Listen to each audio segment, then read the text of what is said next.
Heavy rains and melting snow soaked China's largest desert. The flooding drenched over 100 square miles.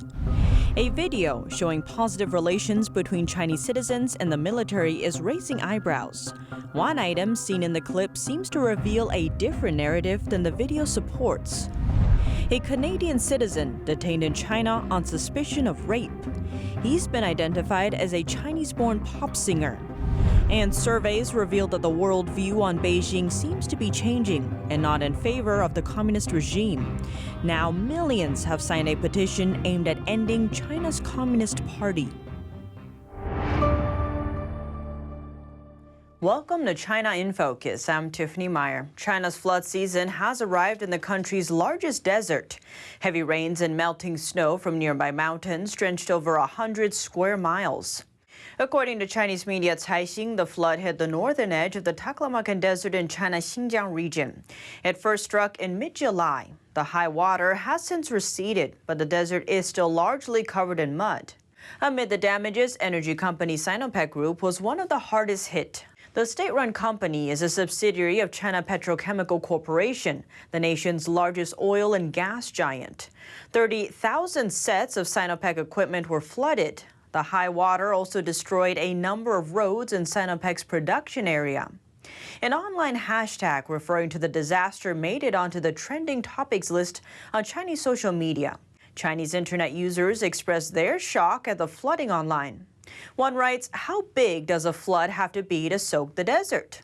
The Taklamakan Desert is the second largest mobile desert in the world, behind the Sahara Desert in Africa.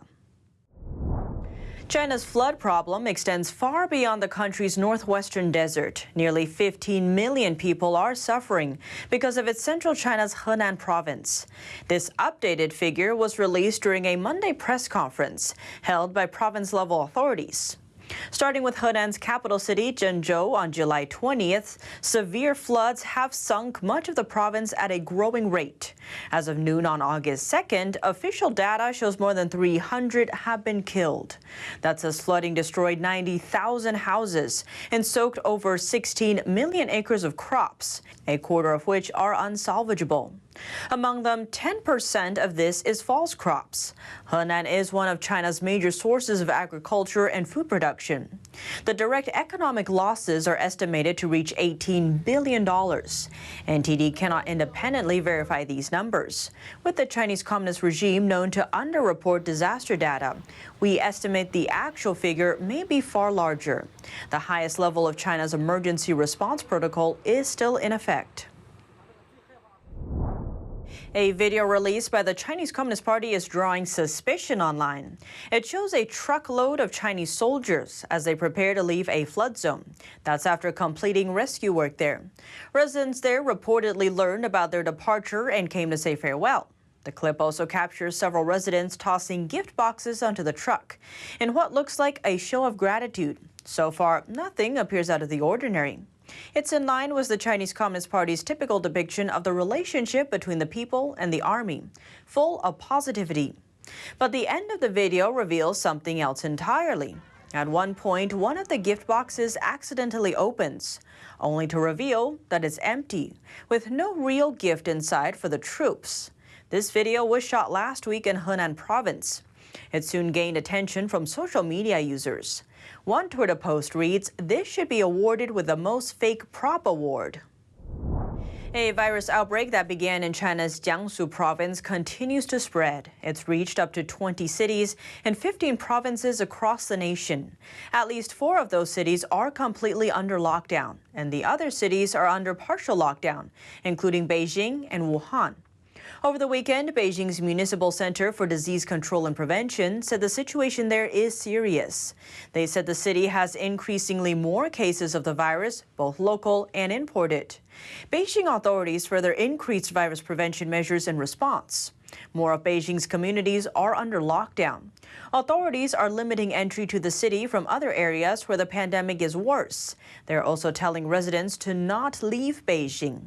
Some flights and trains to Beijing have been suspended, and authorities have set up virus checkpoints at highways, train stations, and airports. The Delta variant appears to be more infectious, and it's spreading most rapidly. This rise in cases comes despite 80% of Beijing's population being vaccinated against the virus, according to official data. Their vaccinations were Chinese-made. As virus cases rise in China, the city of Wuhan is starting to go back under lockdown.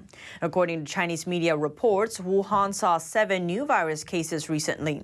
Though based on the Chinese regime's history of covering up virus data, many are questioning official figures. Local authorities are now enforcing new lockdowns on many communities. Some local markets and stores there are also closed. What's more, official notices have informed residents that they can enter their communities, but once inside, aren't allowed to leave. Videos posted online reveal empty supermarket shelves as people stock up for another round of lockdown. Locals are also taking note of strengthened police presence and many road closures. The virus situation in Wuhan is now trending online. A related hashtag saw more than 1.2 million views on Chinese social media platform Weibo. Today, Republicans on the House Foreign Affairs Committee released an updated report on the origins of the CCP virus, concluding that it did leak from China's Wuhan lab. The report provides new evidence about the lab's research, the virus leak, and the subsequent cover-up. NTD's Melina Weiskup has the details. The lead Republican on the House Foreign Affairs Committee, Congressman Michael McCaul, says it's time to completely dismiss the theory that the CCP virus originated from a wet market in China. In an update to a September report, new evidence suggests that the virus leaked from the Wuhan lab between August and September of 2019. Around this same time, both the head of the Chinese CDC and the director of the Wuhan lab publicly expressed concerns about safety at the lab. The Chinese Communist Party then started its massive cover-up, removing the Wuhan lab's virus database in the middle of the night. Around this time, the virus started spreading throughout Wuhan, and athletes who were there participating in the military World Games started getting sick with COVID-19-like symptoms. This explains how many of the countries who participated in those games started seeing cases back in their countries around November of 2019. Virologist Shi Zhengli has repeatedly lied about the research being done at the Wuhan lab, the safety protocols, the Chinese military's presence at the lab, and why the lab took down their virus database. Representative McCaul says it's time for the U.S. to use all tools to root out the truth, including sanctioning scientists from the Wuhan lab and subpoenaing EcoHealth President Peter Daszak, who characterized the lab leak hypothesis as a conspiracy theory. McCaul says this was the greatest cover-up of all time and has caused the deaths of more than 4 million people around the world, and people must be held responsible. And the World Health Organization has called for a follow-up investigation, which Chinese officials have rejected, calling it not scientific. President Biden did call on U.S. intelligence officials to continue to investigate the origins of the virus, including the possibility of a lab leak. And that 90-day deadline President Biden gave is coming up this month. So we'll see in the following weeks what those new findings reveal. Reporting in Washington, D.C., Melina Weiskup, NTD News. Coming up, police in China detain a Canadian man on suspicion of rape. He's been identified as a Chinese-born pop singer. More on that after the break.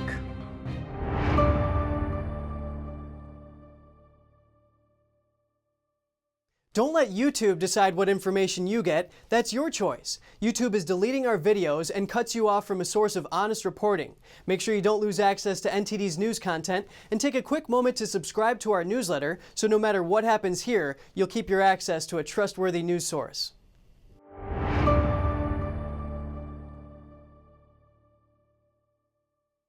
Police in China say they're detaining a Canadian man on suspicion of rape.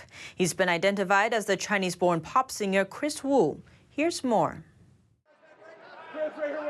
Chinese police on Sunday said they've detained a 30-year-old Canadian man surnamed Wu on suspicion of rape. State media has identified the man as Chinese-born pop singer Kris Wu.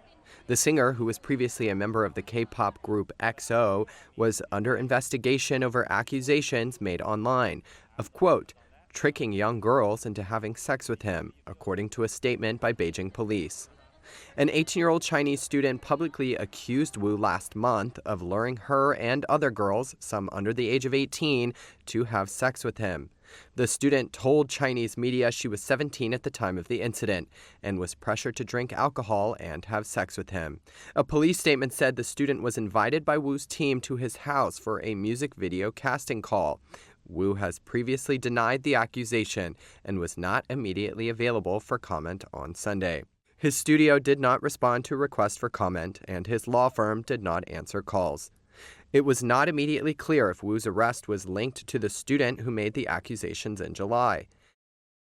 More than 10 of Wu's biggest brand partners sever their ties with him following the police statement, including Louis Vuitton, Bulgari, and Porsche. His Chinese social media accounts have also been taken down, including his Weibo page with more than 50 million followers. On his Weibo account, pro-Beijing posts appeared on several occasions, including some paying tribute to Chinese border soldiers. Those posts were in reference to border conflicts between China and its border countries. Other posts voiced support for cotton production in Xinjiang region, an issue largely tied to Beijing's suppression of Uyghur ethnic minority. Still others congratulated the Chinese Communist Party for its 100th founding anniversary. Some have taken notice of the immediate social action taken against Wu, on and offline. That's because staunch supporters of the regime have been known to face less severe repercussions from lawbreaking. The Chinese military may be closer than you think. A group of photos shows China's paramilitary training Cuban special forces just outside Havana. ADN Cuba, a new Spanish-language media, recently obtained this set of photos. In black, the Cuban regime's special forces, also known as the Black Berets. And in green, the Chinese regime's People's Armed Police, a branch of the Chinese military. NTD Talking Points host David Zhang interviewed an ADN journalist and an exiled Cuban author to find out more. They have been sharing private groups like the same organization that has been sanctioned recently by the administration. And the photos began circulating around February, which is exactly around the same time that the Cuban state press published a story about how the Chinese military was modernizing. According to the press release from the U.S. Treasury Department, the Cuban regime deployed the Black Berets to suppress and attack demonstrators during Cuba's recent anti-communist protests. The Treasury Department sanctioned the Black Berets last week for its human rights abuses. Maybe for around a year, the Cuban regime itself, it was telling the Cuban people that they were expecting an uprising, un estallido social in Spanish. So it seems to us that it's pretty clear that they said it themselves, that they were expecting this, and they have been training for a long time, perhaps, into how to control these uprisings. China's armed police also specializes in so-called social stability missions. During the Hong Kong protests in 2019, Beijing is believed to have sent the People's Armed Police to suppress protesters. Several diplomats told Reuters that there were as many as 4,000 of them in Hong Kong. Some of the things which I think parallel Hong Kong is the fact that the Black Berets at first were not used during the day. They were used at night. They didn't confront the massive demonstrations. They identified protesters, and then they did house-by-house searches and raids to pull them from their homes and arrest them. ADN could not confirm when the photos in Cuba were taken, but they did learn the location. This happened 25 kilometers east of Havana in headquarters called Punto Zero, Point Zero. This is a place that has been known by training paramilitary forces that have been deployed into Latin America in the past. Frahela says the Cuban Black Berets were active in repressing dissidents and activists even before the recent protests. She calls on the U.S. to pay attention because all this is happening only 90 miles from our shores. Next, we tell the story of a Chinese lawyer and democracy activist, how he gave up a comfortable life to pursue what looks like mission impossible, and what he and his family had to endure for the rights that many outside of China take for granted.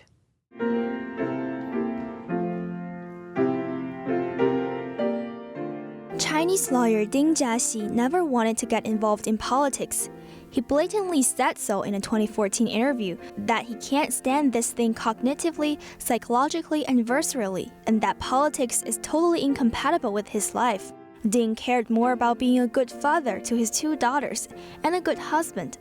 But he does have some additional wishes, like for the children of China's migrant workers to have easier access to college entrance exams, for property owners to defend their rights against unlawful government actions, for a more transparent government where corruption is reined in, and for the Chinese people to care more about and participate in public life instead of just busying themselves making money all day.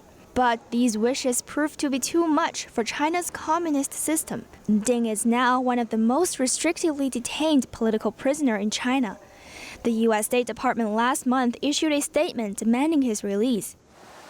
His wife, Luo Shengchun, now lives in Alfred, New York with their 2 daughters. She said this is not the first time Ding has been arrested. After he was released from his first prison term, Ding managed to come to the U.S. in 2017, but he decided not to stay. The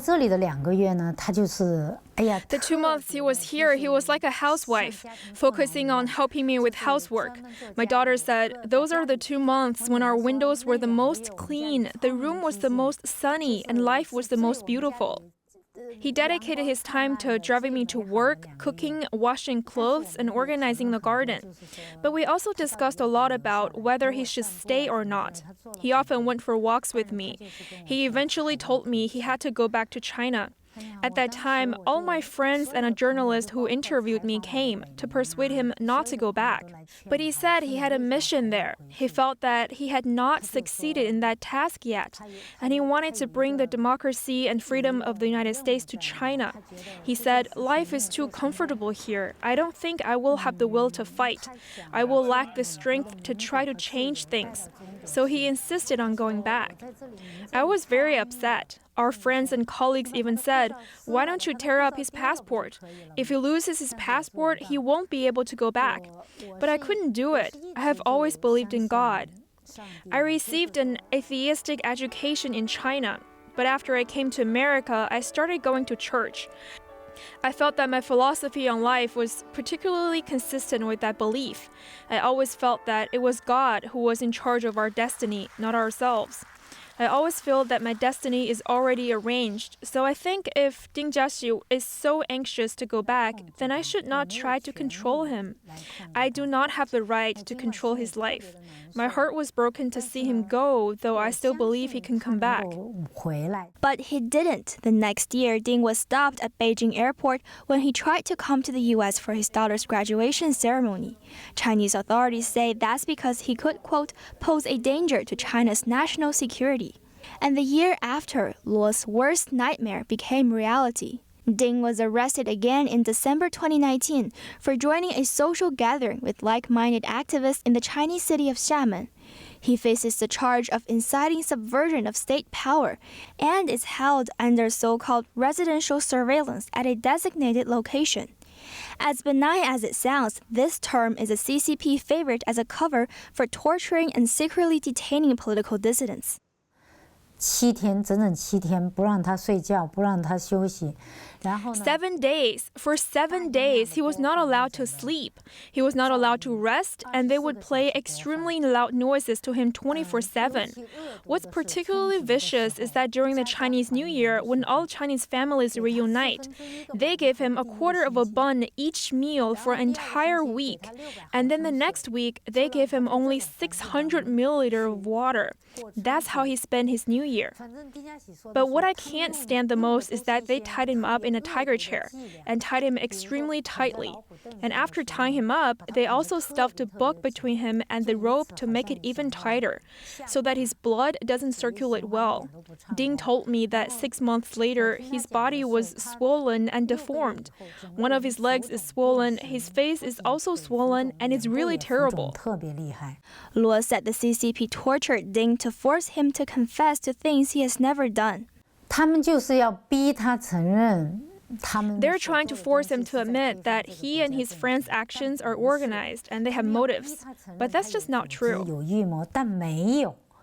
For years, Luo had been persuading her husband to stop fighting what she called the impossible war of trying to change China, for the sake of her and their daughters. But this most recent arrest changed her mind.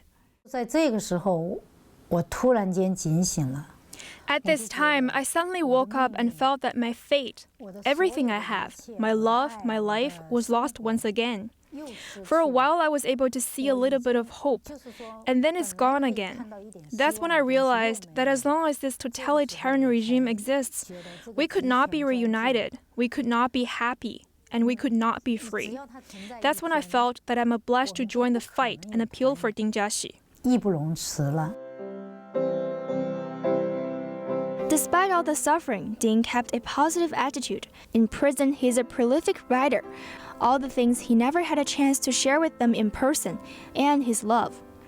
Like this one to his young daughter, congratulating her for getting into Cornell University. At this special moment, I remember the first time I saw you. I held you in my hands as a newborn. You were like a porcelain doll. Now that porcelain doll has grown up. Or this one to his wife. The moment reality is illuminated by poetry, I see that the distance between poetry and reality is as far as from Githangeli to Gulag Archipelago. Reporting by Penny Zhou and Xiaohua Li, Alfred, New York. Surveys reveal that much of the world's view on Beijing seems to be changing, and not favorably. Now, millions have signed a petition aimed at China's Communist Party named End the CCP. NTD's Don Ma has more. End the CCP. End the CCP. End the CCP. Millions of people around the world are adding their support to a petition calling for the end of the Chinese Communist Party. As of Monday, more than 1.2 million have signed it. The petition is called End the CCP. It launched in June of last year and was created by the Global Service Center for Quitting the CCP. Based in New York, the center is dedicated to raising awareness about the regime's abuses.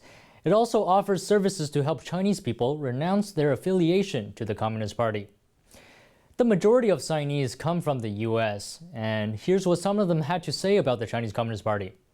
I know about the CCP. I know they're tyrannical, they're anti-God, they're anti-freedom, and they need to be stopped. They've infiltrated our country, our school systems, every part of our society in America. We love the Chinese people. We hate the CCP.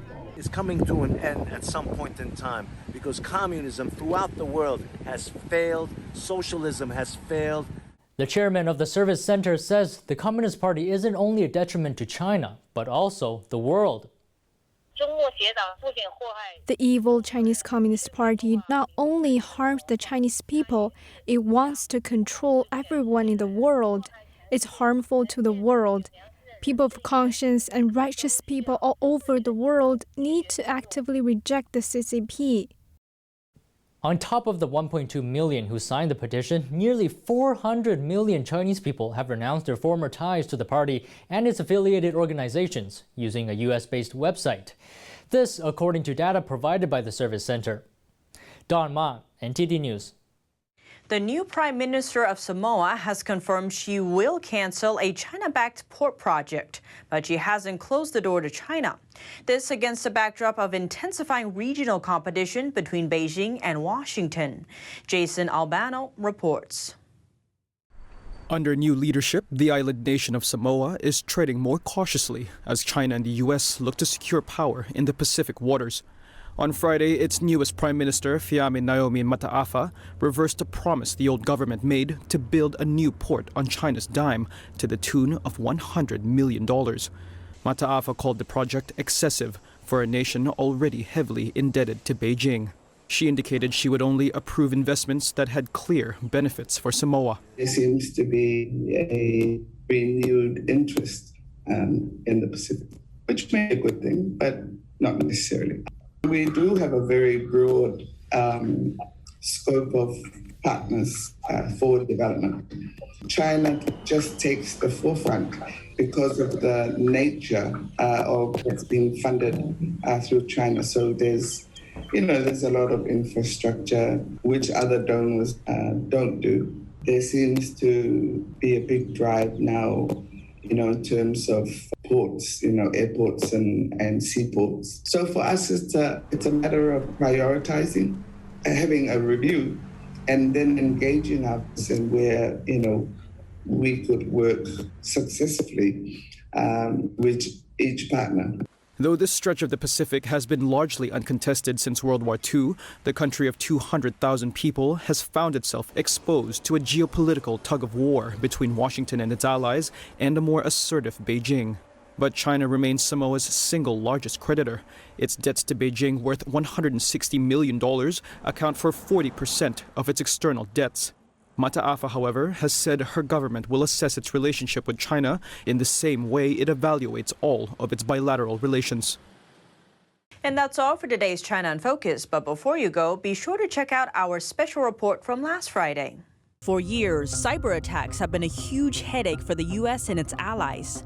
Now, for the first time, they are formally calling out one of the biggest forces in charge behind the scenes. New this morning, the U.S. is joining with allies around the world to call out the Chinese government for a series of cyber intrusions. This prosecution is unique. This case is about a cyber hacking and economic espionage campaign led by the government of China. In a special report, we look at just who are these Chinese hackers, how the regime uses the attacks to achieve their strategic goals. Unsurprisingly, the intrusions targeted industries outlined in the Made in China 2025 plan. How Beijing is building a massive database full of details about average Americans. We're talking about people's health histories, their criminal histories. And what tools the U.S. has to stop it.